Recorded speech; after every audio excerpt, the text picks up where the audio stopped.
வணக்க மக்களே, இது உங்கள் சுட்டி பிரின்சஸ் சேனல். இன்றைக்கி லன்ச் ரொம்ப சிம்பிளாக தான் பண்ணேன். அதனால் பேக்கப் ஒர்க்ஸ் கிச்சனுக்குன்னு ஒரு எல்லாத்தையுமே பண்ணியாச்சு. பொடி இல்லை சுத்தமாக அதை வறுத்து நுணுக்கி வச்சுக்கிட்டாச்சு.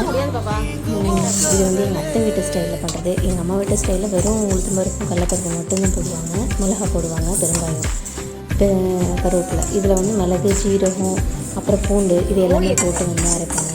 அப்புறம் உளுத்தம் கொஞ்சத்துக்கு கொஞ்சோண்டு உளுத்தம் பருப்பு அதுவும் பொரியரிசியும் கொஞ்சம் வறுத்து அரைச்சி வச்சேன். அப்புறம் பெருஞ்சீரகம் பவுட்ரு பண்ணுறதுக்காக லைட்டாக ரோஸ்ட் பண்ணிக்கிட்டேன்.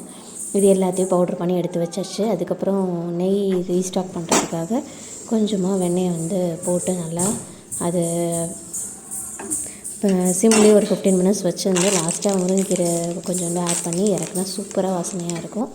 அவ்வளோதான். இதோட கொஞ்சோண்டு பச்சியும் போட்டு முடிச்சாச்சு. உங்களுக்கு இந்த வீடியோ பிடிச்சிருந்தா லைக் பண்ணுங்கள், ஷேர் பண்ணுங்கள். சுட்டி பிரின்சஸ் சேனலை மறக்காமல் சப்ஸ்கிரைப் பண்ணுங்கள்.